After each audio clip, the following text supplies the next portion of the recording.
People who grew up with strict parents. What was the most unreasonable rule?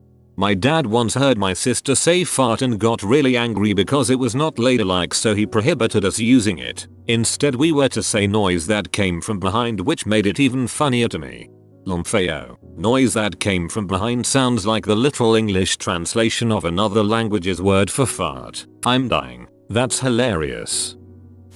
My now wife's parents wanted an itinerary of where we would be on every date. She was 19 at the time but still living at home. I thought they were asking in a more general way, so I answered, well, we're headed to a show, then probably dinner, maybe a coffee after. Unacceptable. Which show? What time would we be physically inside the venue? When did the show end? Which restaurant? What time will you be eating? Which coffee shop? I was just like, hasn't really thought that far ahead. We'll let you know. She can't leave till we know. I just made some crap up. Seemed to placate them. From that point on I would just rattle off some bulls and do whatever we wanted. Very weird people.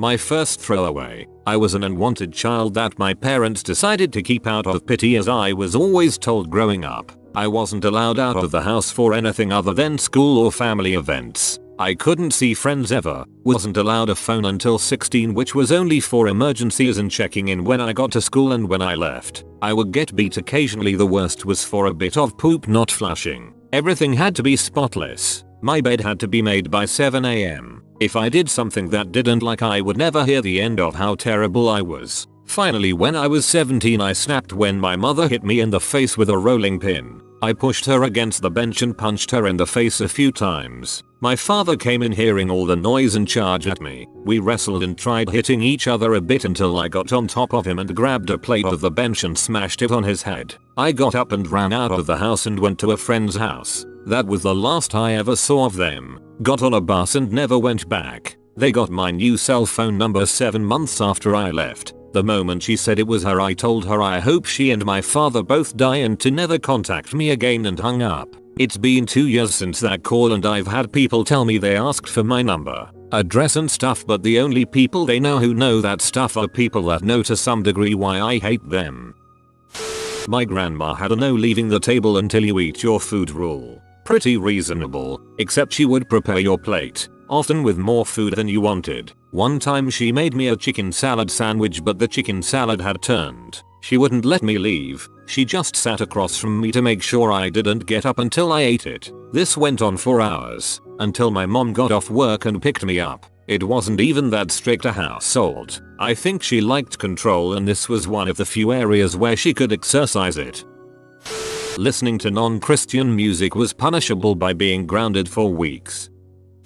I wasn't allowed to be in my room for an extended period of time except to go to bed at night. Also, no naps. My laptop was required to stay in the living room at all times. When I started commuting to college because dorms were expensive, I was required to report to my father and stepmother's room every day as soon as I came home, and they would yell at me if I didn't come up without being told every day. Texts must be responded to immediately. My father threatened to report me as a missing person because he called me while I was on a shift that ended at 3 AM and didn't text him back until the next morning. One time, my stepmother asked for the full name, race, drug and crime history of a co-worker whose house I was going to play D&D. It was only a one-off event, but still super weird. I'm sure there are more that I can't think of right now, but I've been no contact with them for going on 8 months now, and so it's been a while since I interacted with their craziness. No music allowed when cleaning the house, because it would distract us. Also, not allowed to do anything with friends on a Sunday because it was family day, even though we never did anything as a family and just stayed shut in our rooms. Among other stupid, nonsensical rules, until I moved out at 17, I wasn't allowed to say fart because it's a swear word. If I needed to talk about farts, I had to call them fluffs. My best friend and I would kill ourselves over how silly this was. I'm 26 now, and as much as my parents are proud of me for my life accomplishments so far, I know they're not proud of me for having a very extensive, dirty vocabulary. Feels good to prove to them I can talk like a degenerate and be successful.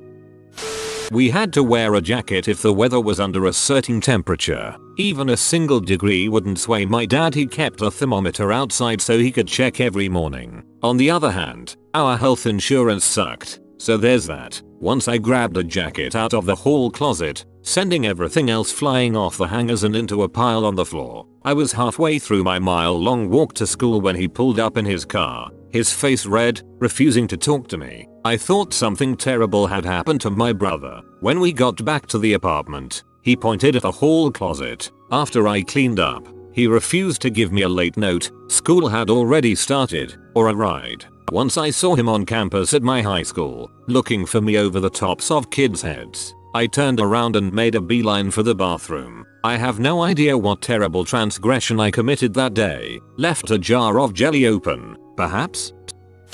I wasn't allowed to wear the color red because Nan said it was, and I quote, a color for W. No red clothes, red nail polish, red lipstick, jewelry. Soon as I finished high school I dyed my hair fire truck red, kept it for nearly 10 years, as a frick you to my Nan. It actually grew on her and she got really upset when I changed it. She just had the wrong color. It's really yellow. Also, this only applies about 2000 years ago. Locks on the fridge and pantry, bars on the windows. Wasn't allowed to have a computer password. Not so much rules as paralyzing amounts of control. I was never allowed out with my friends. After school, the weekends, the holidays. I stopped being invited out after a while and internet became my friend. Might explain why I prefer online company. No deodorant. It was considered a perfume, and using perfumes was considered vain. There were a whole bunch of other ridiculous rules, but that was probably the most unusual. Dang, not even the plain antiperspirant. That's rough. Couldn't go to prom because dancing was a devil's activity. Go to cut loose. Having to ask permission for everything. From having a snack to a glass of water to see something on TV. Sure, some of it might be reasonable, but because it applied to every single thing combined with very degrading comments. Now as an adult, I struggle with figuring out what is normal when it comes to wanting things. I don't know what's allowed and what's not without asking, but asking a lot is awkward since other people just assume. This combined with a fear of failure and rejection tends to make unfamiliar social situations awkward. One of my high school friends wasn't allowed out in the evenings. We were 16, so every Friday night he would go to bed early and then climb out of his bedroom window, along a tiny ledge around the outside of the building, and back through the window of the elevator lobby. He lived on the 18th floor and did this for like a year until his parents found out. Jesus, that sounds dangerous as frick.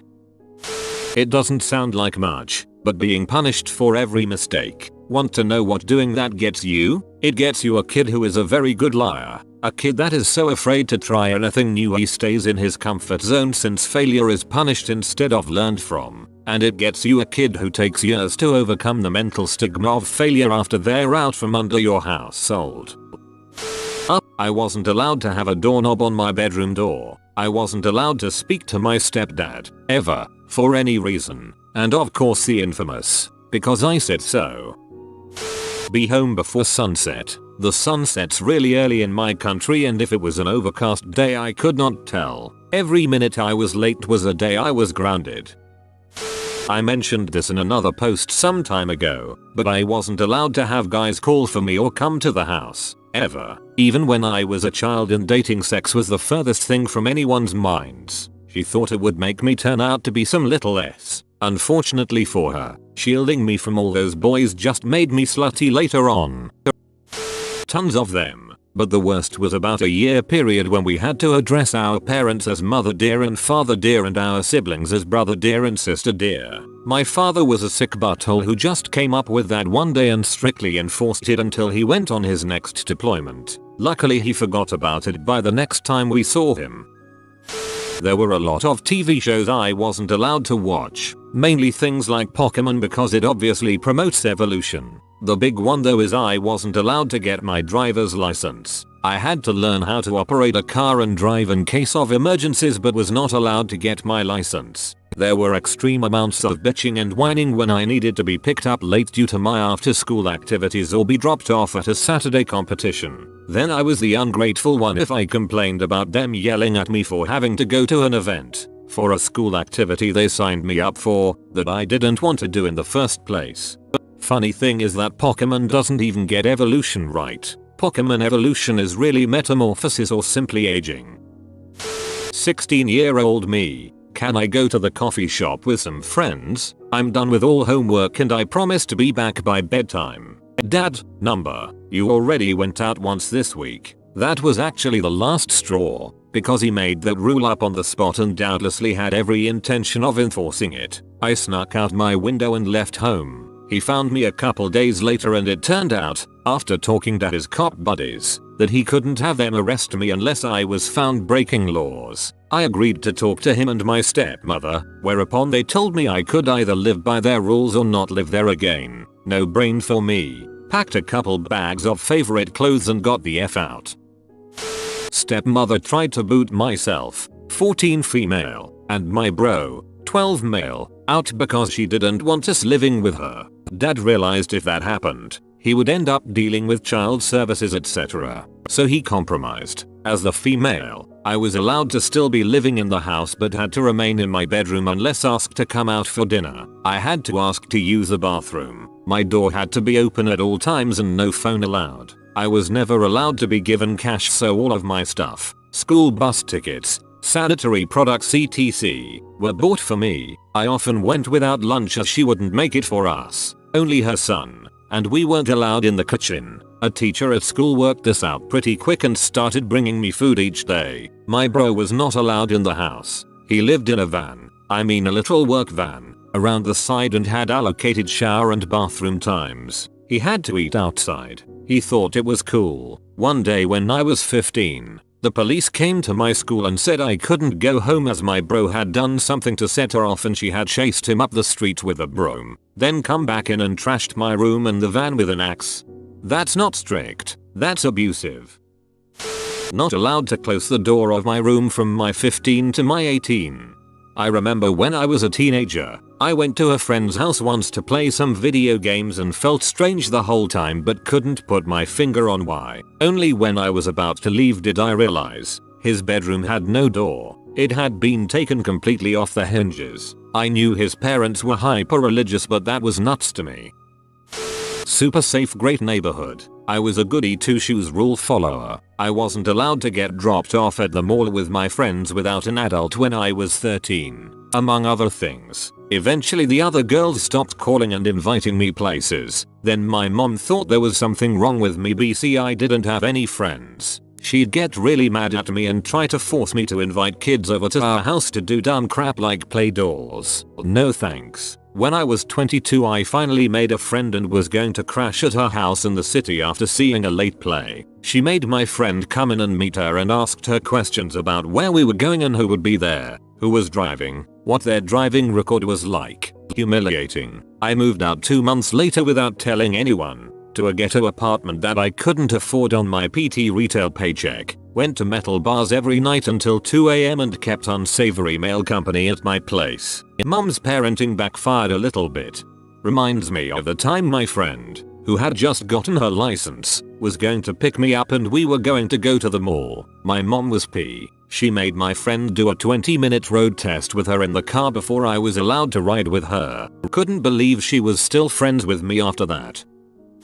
No doors, not even for the bathroom. When I went to a friend's house for the first time I never got invited over again since I crap with the door open. 1. There was only one correct way to put on socks. 2. I had to take the same size bites of food every time. Nothing too small or too large. 3. I had to put on my right foot shoe on first, and never the other way around. 4. Every morning I had to greet my parents with a good morning and every night I was to say good night before going to bed. 5. If I was going to eat a cookie, I had to tilt my head back and bite at the cookie so that the crumbs would fall into my mouth. 6. If I wanted to talk to my parents it had to be about current events, even if I was just 11 years old. Take your pick from any of those as to which one was the craziest. No friends allowed at the house. No sitting in the living room. My grandma died without anyone sitting in her living room. During her wake funeral, everyone who knew her could not shore comfortably in that room. It was a freaky shrine.